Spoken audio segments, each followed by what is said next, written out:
Oi, gente. Vamos então falar um pouquinho do nosso programa, do nosso conteúdo, né, de prova. Já convido vocês a prestarem atenção em tudo que eu vou marcar no livro e também nos vídeos que eu colocarei, tá? Aguça aí os ouvidos, preste um pouquinho atenção, porque são curtinhas e vai complementar tudo que o livro, né, está trazendo de informação. Então, já pega logo ele aí, página 166, 166, tá bom? Deixa eu marcar aqui rapidinho, colocando rapidinho aqui. 166. Estruturas musicais. Nós iremos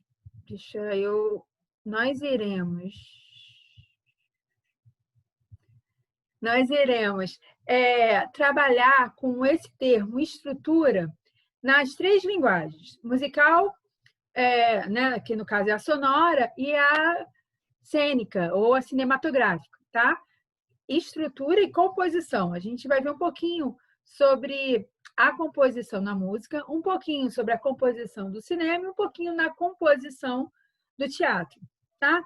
As artes como um todo, elas se usam de elementos, cada um da sua forma, né? A gente sabe quais são os elementos principais da linguagem visual, ponto, linha, tal, né? E há elementos principais em cada modalidade artística, e é o que a gente vai ver um pouquinho, tá bom? Então, aí, pega o seu marcadorzinho de texto e vamos começar. Tá? Deixa eu pegar aqui. Acho que consigo. Peguei. Estruturas musicais. Podemos usar a palavra composição, que já está até grifada aí, né? Composição, para denominar estruturas de objetos artísticos, sejam eles musicais, visuais ou dramáticos. Foi o que eu tinha comentado com vocês, certo? Assim, a composição, e aí marca aí, ó, a composição é a junção de partes distintas que, quando dispostas lado a lado de outras, se transformam em algo maior, ou seja, numa obra de arte. Tá? Então, o que é uma obra de arte? É elementos compostos lado a lado de formas distintas, harmônicas e que fazem sentido, que é o que diz aqui, ó. Para que haja uma composição, ela precisa ter unidade de sentido e precisa ter uma boa estrutura, né? Nem tudo que você coloca junto é uma obra de arte. São elementos diferentes que compõem. E isso a gente vai ver muito na música, né? Nos elementos sonoros que faz com que a música seja uma música, e não apenas um barulho, não apenas um incômodo, né? Rembrandt usou esses elementos, ó, visuais, também fazem parte das composições. O holandês fez o uso de texturas da técnica do emplasto, criando efeitos visualmente impressionantes. Tá? Então, a gente vai juntar um pouquinho de arte plástica e música, ok? Vamos descer um pouquinho mais. A estrutura, né, que é assim, a gente precisa ter uma boa estrutura. A estrutura usada por um artista, seja ele músico ou pintor em suas obras, se ela for sempre igual, com os elementos dispostos na mesma maneira e apresentando as mesmas características, é provável que logo se perceba um padrão. E aí você vê que a pessoa tem tipo uma assinatura, né? Às vezes alguém quando canta, você reconhece é fulano de tal, mesmo que não esteja cantando alguma música da sua própria autoria, tem uma assinatura vocal. Você reconhece os quadros, mesmo que você não saiba nome de todos os artistas, mas você reconhece pela pincelada, né? Pelo padrão das cores ou dos temas, né? E com a música é a mesma coisa, né? A galera que é ligada em música, a galera que sabe música e teoria musical, percebe, ó, isso aí é som de fulano, e ó, é entrada batida de ciclano, né? Então, assim, tem uma assinatura, né? Porque a pessoa cria um padrão. Ok? Vamos lá, vamos continuar aqui. Quando falamos de música, principalmente da música popular, precisamos nos lembrar que existem certos tipos de estruturas que são mais fáceis de ouvir, de decorar e de até aproximar. Essa é uma das razões pelas quais tem um apelo mais amplo. Já viu aquela musiquinha chiclete que repete, que fica grudada na cabeça? Né? Ele usa dessa estrutura de repetição e de fácil compreensão, né? Para que você fique com aquilo na cabeça, tá? As organizações da estrutura de uma música, damos o nome de forma, tá? Existem muitas formas musicais, mas primeiro vamos analisar seus componentes. Então, rapidinho, vamos ver alguns componentes da música, tá? As menores unidades de uma música são nota musical, batida e silêncio. Então, as menores unidades são nota musical, batida e silêncio. Separadamente, entretanto, cada um desses elementos não representa uma composição musical, mas um som ou a falta dele. Quando juntamos duas notas, duas batidas ou períodos silenciosos, ou até mesmo a combinação deles, temos uma célula musical. Célula musical, então, é o conjunto de duas notas ou de duas batidas, é o conjunto de duas unidades, né? Isso me faz lembrar da associação de cores primárias e secundárias. Né? O que dá uma cor secundária? Né? A junção de uma cor com uma cor primária com outra cor primária, enfim. Viajei agora. As células podem, portanto, ser melódicas ou rítmicas. A partir daí, temos as escalas e as melodias, que são sequências de sons mais complexos. Essas escalas podem ser classificadas de modo. Então, escalas podem ser classificadas de modo, que têm sonoridades distintas e podem transmitir sensações diferentes. Os modos podem ser maiores ou menores de acordo com a sequência de tons e semitons entre as notas. Tá? É bem teórico, mas é só para a gente ter uma visão, assim, né? Uma ideia. Ok? Outro conceito é de bloco sonoro. Isso é legal. Bloco sonoro. Ou bloco musical, né? Em uma composição. Como uma canção popular, temos vários sons juntos e, por vezes, várias vozes também. Quando os sons do piano de uma cantora, como a Norah Jones, por exemplo, se junta com o acompanhamento da sua voz, temos um bloco sonoro, né? Uma formação conjunta. Então, a gente tem a voz e som, né? E música, no sentido instrumental, né? Porque a voz também é um instrumento. Show? Vamos lá, vira aí um pouquinho. Página 168. As formas musicais. Também bem pincelada, né? Porque a gente vai ver outras coisitas. A música vai sendo equilibrada, construída à medida que os componentes que estudamos e outros, como timbre, textura, as tonalidades, o ritmo e o andamento, começam a ser organizados pelo compositor, dando-lhe a forma. E aí, quando você vê, né, quando o cara cria uma música, você vê assim que gênio ele é, né? Quando você junta todos esses elementos e conquista, né, o público. Para que as suas composições sejam interessantes, e aí o artista, né, precisa usar dispositivos de repetição e variação desses componentes. As repetições e contrastes trazem uniformidade e coesão à música, o que significa que elas deixam a música com sonoridade mais familiares. O problema é que essa unidade musical pode se tornar um tanto enfadonha se não houver quebra ou mudança ou nenhum dos elementos. É aqui que as variações em suas estruturas se fazem necessárias. O músico pode intercalar refrões, estrofes e pontes, mudanças em melodias, tonalidades e ritmo.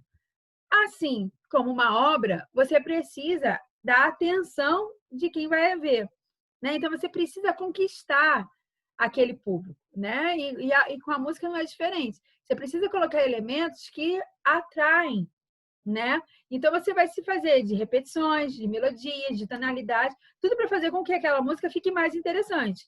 E não que fique assim, nossa, que música chata, nossa, que enfadonho, né? Tem alguns ritmos e estilos que a gente fala assim, ai, tira isso daqui, pelo amor de Deus, está me irritando, né? E a ideia não é essa, a ideia é trazer um prazer, né? Um gosto de se ouvir aquilo. Então, quando um compositor cria, na verdade, ele quer ser ouvido, ele quer ser querido, né? E admirado. Temos aqui, né? Vai falar sobre nomenclatura musical, que são os tempos, né? E escalas e tudo mais, que assim a gente não vai ver muito a fundo. Então, você vai lá na sua página 170, e não, 170 mesmo. Vamos lá, lá na 170. E a gente vai ver o seguinte aqui, né? Porque aí, na página anterior, você vai ver que tem as músicas seguem um ritmo, né? Assim, um raciocínio das letras, um designer, né? A, B, B, são os tempos. Então, assim, ó, cadê aqui? Seguindo o raciocínio de designer de letra para as partes das músicas, é que damos nome às formas musicais. Se a canção tiver 2 estrofes, ela será estrofada. Se a sequência, né, for AB, AAB, a forma da canção é binária. E se for ABA ou ABB, C, será ternária e assim por diante. A música erudita, em especial aquela produzida pelo período barroco, tem estruturas bem mais complexas, como a sonata, uma composição com 3 ou 4 movimentos, e a fuga, uma composição polifônica em contraponto. Okay?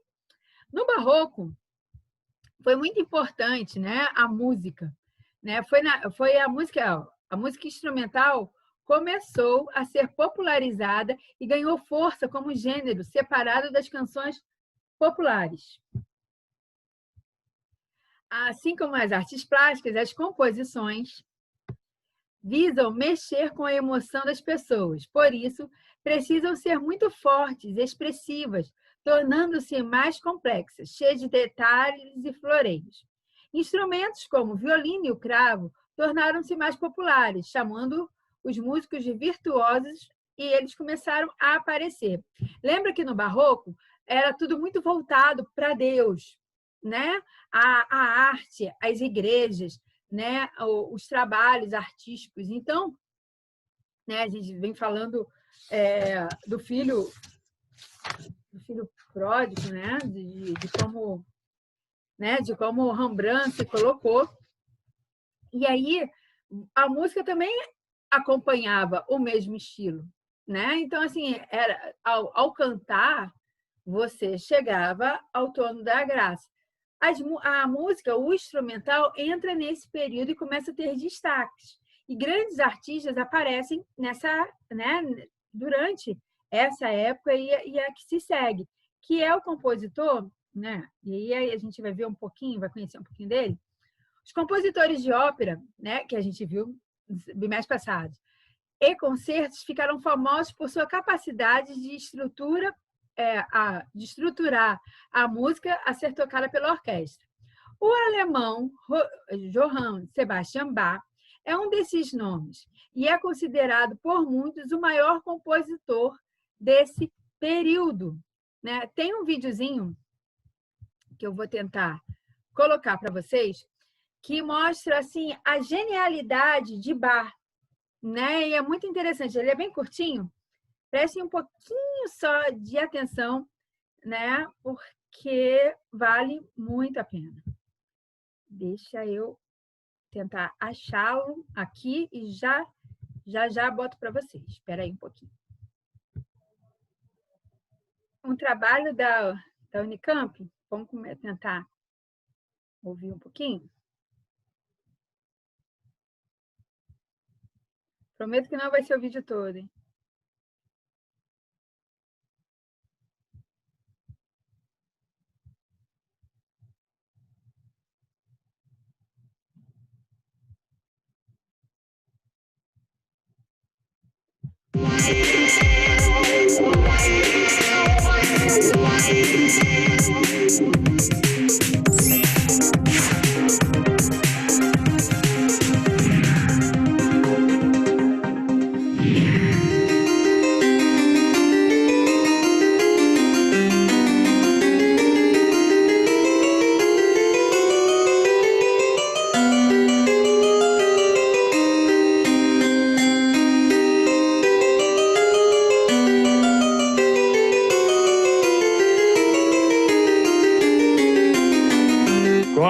vamos parar um pouco, Lúcia.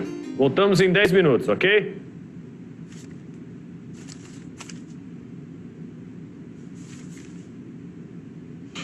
Nossa, que legal! As notas do fim são as mesmas do começo da música. Mas que estranho. A ordem das notas está invertida. Como o Bach compôs a música assim? Ahá, um mistério, não é? Vamos desvendá-lo? Ah, João, você ainda tá aí me vendo pelo monitor? Então me explica isso. Bach compôs mesmo a música assim, de um jeito que dá pra ler a partitura ao contrário? Sim, essa foi a intenção dele. Você vai entender melhor se ficar sabendo um pouco mais sobre Bach. Johann Sebastian Bach era conhecido como o grande mestre da fuga e do contraponto musical. Por conta disso, o rei da Prússia, Frederico II, que era um bom músico, o desafiou a improvisar uma fuga a 2 vozes num tema que ele considerava bastante difícil. Bach venceu o desafio imediatamente. Então o rei propôs um novo desafio, dessa vez para uma fuga a 6 vozes. Bach pediu alguns dias e sua resposta ao desafio do rei foi a famosa Oferenda Musical, uma obra complexa, cheia de enigmas, jogos musicais e fugas. Esse trecho que você acabou de tocar, Lúcia, é parte da Oferenda Musical de Bach. É um cânone a 2 vozes e é conhecido como cânone caranguejo, porque quando você toca de trás para frente, que é como anda um caranguejo, a música é a mesma. Ela tem uma simetria de reflexão ou especular. Simetria? Simetria, sim. Presta atenção. Um objeto... E aí a gente vai ver, né? E aí que eu acho muito legal, como a matemática está casada com a música, né? Grandes músicos são excelentes nas exatas, né? Uma área do cérebro ajuda a outra no desenvolvimento, tá? Mas aí isso é um outro assunto, uma outra estrutura, mas assim, percebe como que Bach foi genial usando essas estruturas, usando esses elementos da música, né? Vamos continuar? Volta lá no seu livro novamente e vamos lá para a parte corporal, página... Cadê? Deixa eu me achar aqui. Página 172. Vamos lá. Vou abrir aqui também. Página 172, vamos continuar. Né? Então, assim, a gente viu um pouquinho a ideia, né, da fuga e da... Aqui, deixa eu me achar. Da fuga, né, e das sonatas e do contraponto. Enfim, vamos continuar. Né? Vamos ver uma outra estrutura aqui, que é a corporal. Montagem e linguagem. Montagem na linguagem cinematográfica e teatral. Lembra aqui, ó, vamos ler antes de eu ficar falando. Já podemos ver como a música é constituída de partes e que, quando equilibradamente colocada lado a lado, forma uma composição. Né? E nas artes cênicas ocorre algo bem similar. Tá? Aqui, deixa eu ver. Uma câmera, cadê? Bem similar. O teatro, assim como o cinema e a ópera, é uma linguagem artística que depende de vários elementos, tais como figurino, cenário, algumas vezes a música e a dança, sem contar com a própria interpretação do artista. As peças de teatro e os filmes geralmente contam uma história que tem começo, meio e fim, e precisam seguir certa lógica, uma sequência, para que o espectador possa entendê-las. Por essa razão, as peças se dividem em cenas e atos que estruturam a narrativa do texto original. Assim, essas histórias encenadas precisam metodicamente ser compostas e que façam sentido, né? É o que chamamos de montagem. Eu estou rindo aqui porque eu estou lendo uma página e eu estava querendo achar o que eu marquei. Foi mal, gente. Me perdão. Vamos continuar. Aqui, montagem e elaboração das estruturas.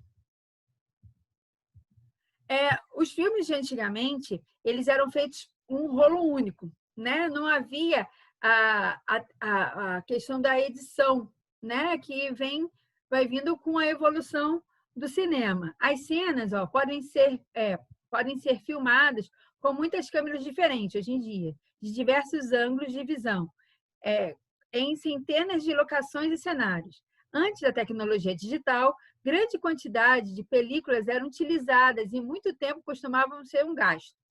Para essas cenas e recortes fossem coerentes, unindo, alguém tinha que editá-los, ou seja, precisava colar uma parte na outra, tirando o que não era necessário e mantendo o que precisava ser mantido, para que a história não deixasse buracos.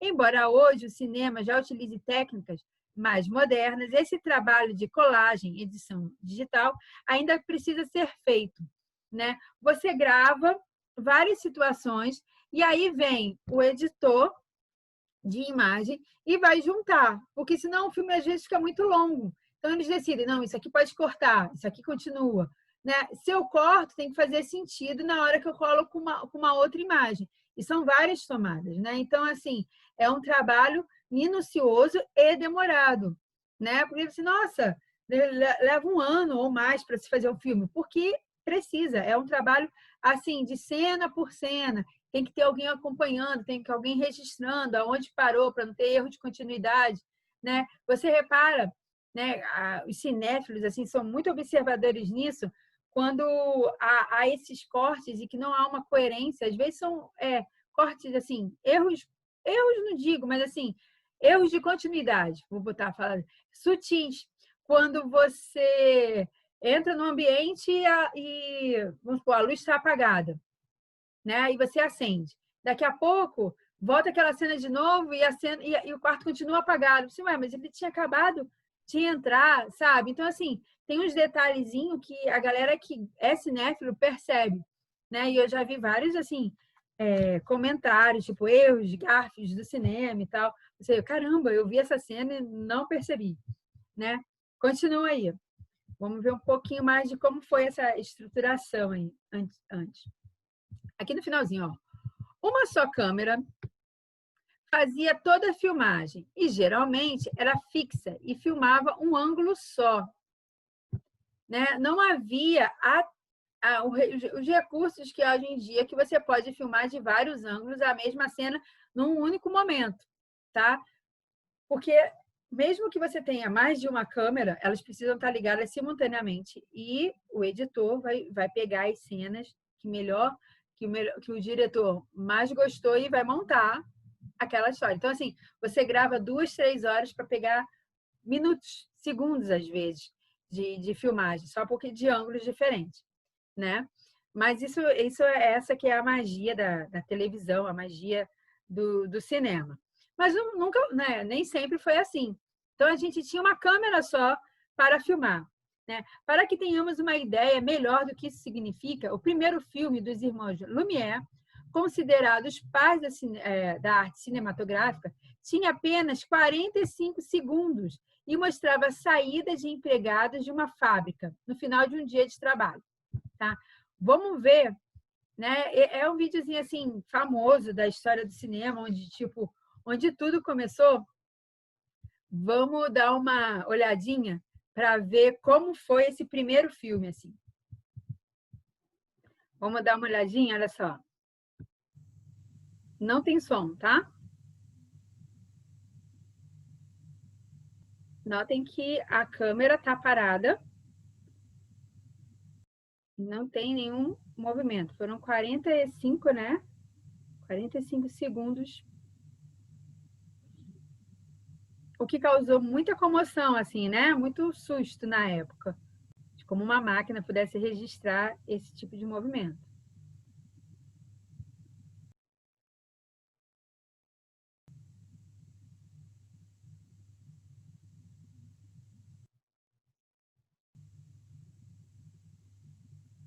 E é isso. Viu? Rapidinho.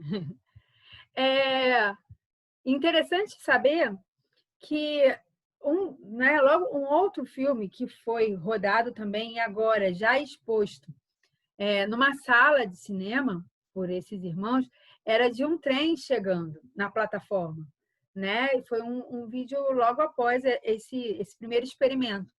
E as pessoas saíram apavoradas do cinema, com medo, né? E era um segundo, assim, com medo do trem acertá-las, né? Então, foi realmente um boom. Então, hoje, quando a gente vê histórias de ficção científica, que às vezes, assim, gente, é muita mentira. A gente vê assim, quantos recursos tecnológicos não estão aí a favor da arte, né? E eu acho incrível. Vamos continuar?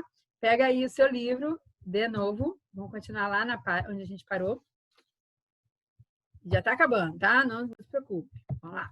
Então, a gente viu aí esses 45 segundos do primeiro filme, né? Então, era uma coisa bem monótona e tal, né? Se comparado com o que a gente tem hoje de montagem, né? De estrutura de cinema e de filme, tá? Com o passar do tempo, as técnicas cinematográficas se desenvolveram e começaram a permitir que películas de bobinas diferentes fossem juntadas.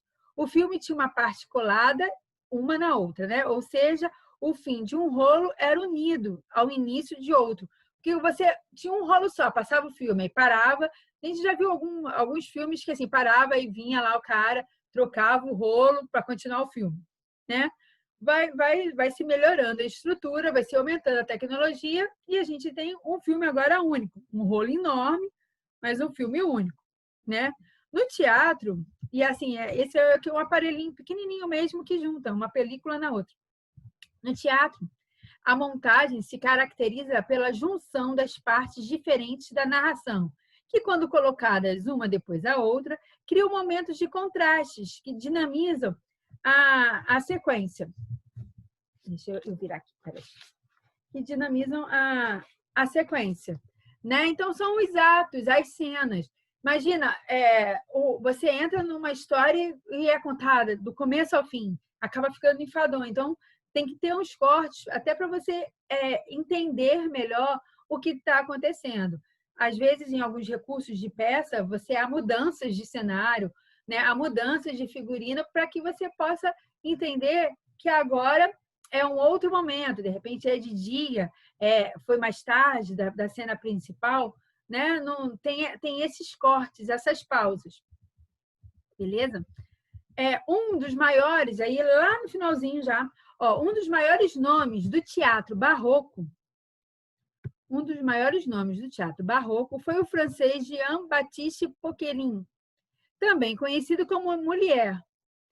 Molière foi um mestre da ironia e da comédia. Ao longo de sua carreira, isso é legal marcar também? Molière da comédia. Oi. Ao longo de sua carreira, conseguiu agradar a muitos, ao mesmo tempo que era odiado por vários setores da sociedade, do clero à nobreza, devido à acidez e à perspicácia com as quais criticava o cotidiano dos franceses de sua época. Entre suas obras mais famosas tem o Tartúfo e o Avarento. São peças que até hoje são regravadas. E o que eu quero mostrar para vocês agora é como uma ceninha com Paulo Autran, assim, como é rico, sabe? E aí você vê assim, que a arte sempre teve esse poder de fazer pensar, esse poder de dominar, sabe, assim, de passar uma ideologia e, na verdade, assim, de se colocar contra algo, né? A oposição, né? O papel de opositores, assim, né? E você pode fazer isso pela arte, certo? Vou colocar aqui um trechinho da peça O Avarento. Então, gente, esse aqui vai ser um pedacinho da peça, do trecho da peça O Avarento. Posso falar com o criado, com o cocheiro ou com o cozinheiro? Porque aqui eu sou as três coisas. Os três. Ah, mas a qual deles em primeiro lugar? O cozinheiro. Um momento, então.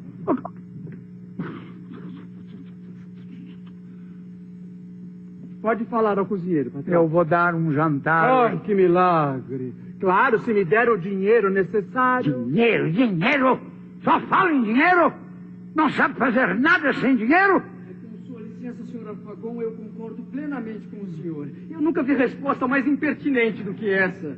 Qual a grande vantagem em se fazer as coisas com dinheiro? Isso é a coisa mais fácil do mundo e qualquer cretino pode fazê-lo. A maior habilidade consiste em fazer bem com pouco dinheiro. Muito bem, é isso mesmo. Obrigado, senhor. E palavra de honra que eu gostaria de saber o segredo. E peço-lhe, por gentileza, que assuma o meu cargo de cozinheiro. Cala-te. Bom, quantas pessoas teremos para o jantar? Serão 12. Mas faça o cálculo para 8. Onde comem 8, comem 12. Bom, entrada, sopa, 5 pratos. Que é isso? Você quer alimentar um batalhão? Um assado, Queres feijão. que os convidados comam toda a minha fortuna? Ah, doces caseiros. Ainda doces caseiros. insiste. Mas será que o patrão convidou essas pessoas para assassiná-las com tanta comida? Leia um pouco os preceitos da saúde e pergunte a qualquer médico se não há algo mais prejudicial do que comer em excesso. Muito bem. Obrigado, senhor. E fique sabendo que uma mesa farta é um matadouro. Que para nos mostrarmos amigos daqueles a quem convidamos, é preciso que a frugalidade reine nos jantares que oferecemos. E que, segundo um filósofo célebre, é preciso comer para viver, e não viver para comer. É uma linda frase que já ouvi. É preciso viver para comer e não comer para viver. Não, não é isso. Como é mesmo? É preciso comer para viver, e não viver para comer. É isso, viu, idiota? Quem foi o grande homem que disse isso? Foi... não me lembro o nome, senhor. Então você copia essa frase direitinho, que eu quero mandar incrustá-la em ouro na minha sala de jantar.